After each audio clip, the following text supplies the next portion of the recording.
had seen Big Bad Wolf for a week since the morning he'd gone hunting along the new road in the forest.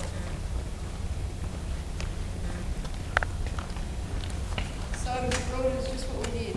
People always have plenty of food, and now they'll be bringing it right to the forest. Why is stripping them out of food easier than catching a three-legged rabbit? We'll be back tonight with enough food to last us a week. But he hadn't come back. Mother Wolf has been against the plan from the start. No, Bad Wolf, I'm not letting you leave this den until you promise to stay away from that road. No matter what your father says, you can't trust strangers. I promise, Mother. Elby snuck away and crouching behind the bushes alongside the road, ready to jump out and threaten anyone who came along, showing his large fangs. I feel someone watching me. Come out, whoever you are, and help me carry this bag. There's so much food in this, I can barely lift it. Did I hear you say? Freeze, Buster! Basket is heavy. Freeze, Buster. One move and you're dead. Oh, please, little girl. Don't swerve me with cheese spread. I'll have to spend all morning lifting off my shirt.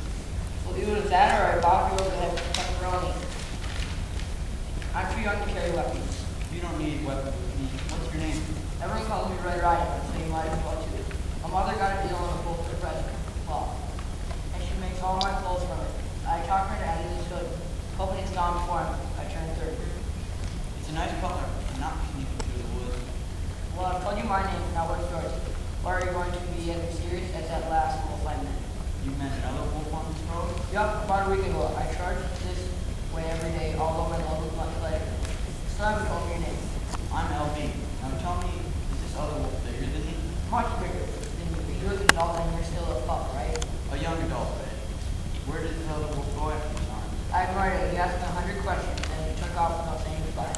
Sounds like my dad. He's been missing for a week. Did you ask him to help you? I sure did. And did he help? No way. He said we got all problems again and then he disappeared into the forest. That had to be my father. Where are you taking all this food anyway? Ha, that's the last thing your dad asked before he disappeared. Are you at least going to say goodbye before I answer? I promise I'll do all I can to help you if you tell me what you told my dad. I told him that my 4-year-old granny was sick and I was bringing her a basket of food from my mom. Then he asked where she lived. I assured him that mom didn't exist. He was gone. And Granny's still sick? It's very strange. I bring her a basket each day and she moans and groans like she's dying. Then she gives me a list of food to bring. It's always enough food to feed her. I don't know how an old lady who lies in bed all day can work up such an appetite. She eats like Hold that thought, Red. Maybe I can help you out. Why don't you bring your basket this far each day and I'll take it the rest of the way for you. You do that? But why? I like you, Red. Not every kid would be so nice to an old lady. It shows you've got character. Thanks, Elfie. You're sure different from your father. But there's one more part to the job. Granny always gives me a list the next day. When you bring that back here? Sure, I'll leave the list right under the big rock by the road. You're the best, Elfie. I wish my mother could meet you. She always says don't talk to strangers. Dear, stay away from strangers, dear. My mom's the same way. I had to promise to stay away from the road before I could leave the den this morning. Oldie, just because your generation can't be trusted, you want us to be suspicious of everyone. How can I pay you for helping us? When Granny gets better, maybe you could bring a snack now and then for my poor mother and me. She's getting a little old to run down rabbits, and I haven't quite got the hang of this hunting business yet. Dad was giving me lessons when he disappeared. Poor Elfie, I've never had a father, so I know how you feel. Did he like shake on? Red stuck out his tiny hand and Elby shook his hairy paw. Just one more thing, Red. Are there other houses on Granny Street? Sure, why? Well, some folks act funny when they see a wolf in the neighborhood. How about lending me that red cloak so I can disguise myself? It's yours, Elfie. I've got a closet full of them. Don't ask, Elfie. The garments you can't see are red too. I hate fabric sales. No wonder Red was dragging me. When his stomach was full, Elby grabbed the still heavy basket and started toward Granny's at the edge of town. He donned the cloak, pulled it over his head, and headed down the street. He wasn't used to being around so many people, and he was sure that his disguise wouldn't stand a close inspection. But no one seemed the least bit interested in him. People scurried this way and that, very looking at each other. At last he saw Granny's house.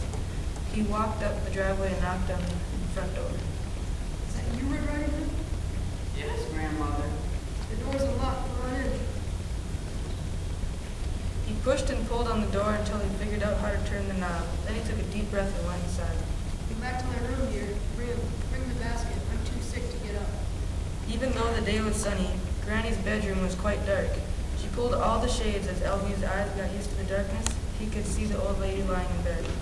The covers were pulled up almost to her eyes. On her head she was wearing a nightcap. Just leave the basket by the bed, and feel free to run along. I don't want you wishing you won't pay on old lady like me. How are you feeling, Granny? About the same, dear. Hope you're not catching something yourself. Your voice sounds different today. Just a little cold, Granny. Nothing to worry about. Let me feel your nose and see if it's dry. Giggle. That's how you feel. That's how you tell if an animal is sick. People are sick when their foreheads are up. Oh yeah, that's what I meant. Anyway, let me feel. No, dear. I took my temperature just before you arrived. It was perfectly normal. I've forgotten, Granny. What is normal? Oh, not too hot, not too cold. Let me look in your eyes, then, and see if they're clear. I'm fine, really. I just take my list from the table by the door. I'll see you tomorrow. Elvie turned as if to leave and pretended to drop the list on the floor. As soon as he was below Granny's line of sight, he scooted to the floor of the bed. Reaching up, he groped under the covers until he found a paw full of bushy hair. Then he pulled it. Out of the bed with a howl and a shoot, not Granny, but his missing dad, Big Bad Wolf. He snarled at Elvie, who was calmly pulled off the hood, and said, Hi, Pop. Why, you little rascal, what'd you do with Red? Send her home. I'm her new living boy. Where's Granny? Did you? No, those people are just skin and bones. They're not worth eating. She was gone when I got here. She tacked this note to the door. Big Bad Wolf reached under the pillow and pulled out a sheet of paper bordered with fuzzy bunnies. He handed it to Elvie, who read, Dear granddaughter, thank you for bringing me soup. But as soon as you can see, I'm not here to eat it.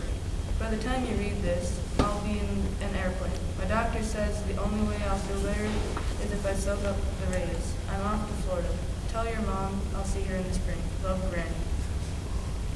Doesn't anybody stay with family anymore?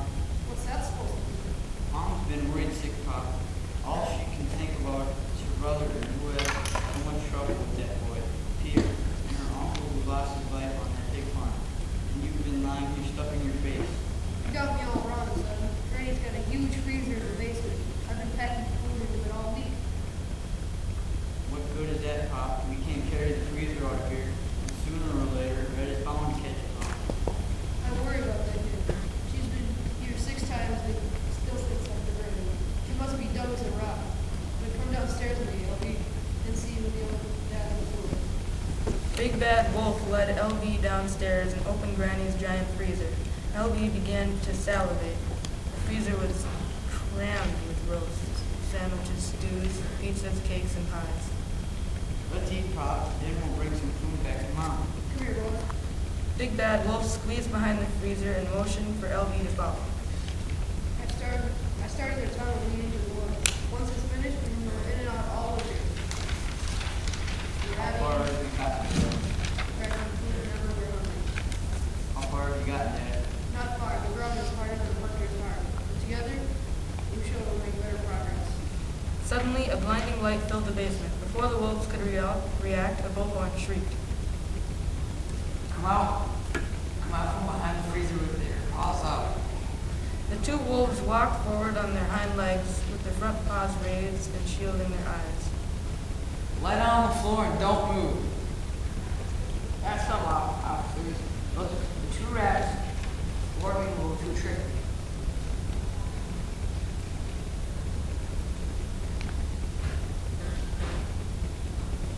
Elvie.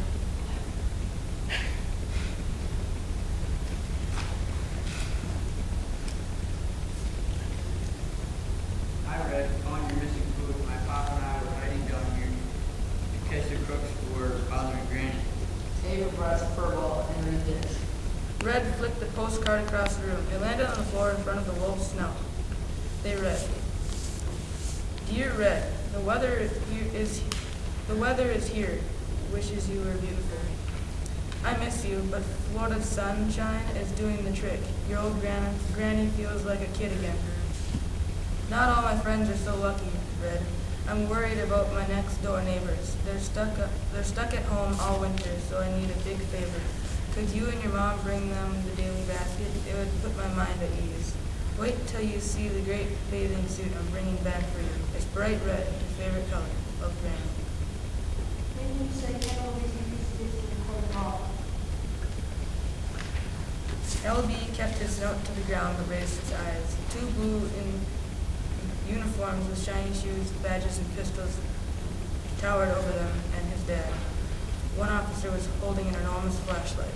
Well, miss, you've got a big warrant on a 1043 impersonating a substitute gambler And he's dressed like a friend. and a 618 unlawful entry with intent to commit a felony.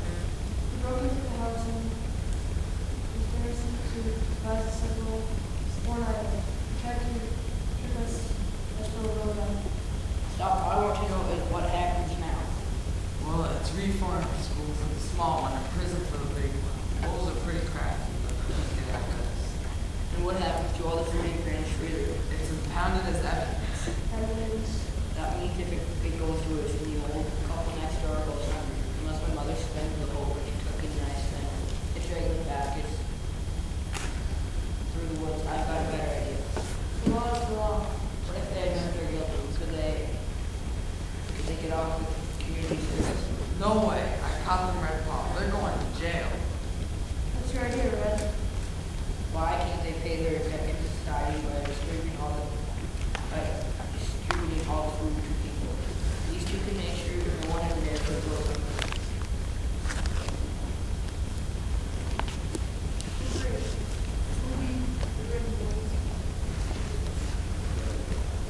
Both he and LB knew this would be better than going to jail. It's your choice, lady. These two miss one delivery. They're mine. Don't worry, after give the neighbors my phone number. One complaint, you can have these cooking crooks. And we'll also have them on 20, number 3 to 5. Failure to satisfy every argument. I like it. At last, Big Bad Wolf and LB were allowed to go back to the woods, their tails between their legs. They weren't looking forward to explaining a new obligation to Mother Wolf. The police officers asked Red if she needed a ride home.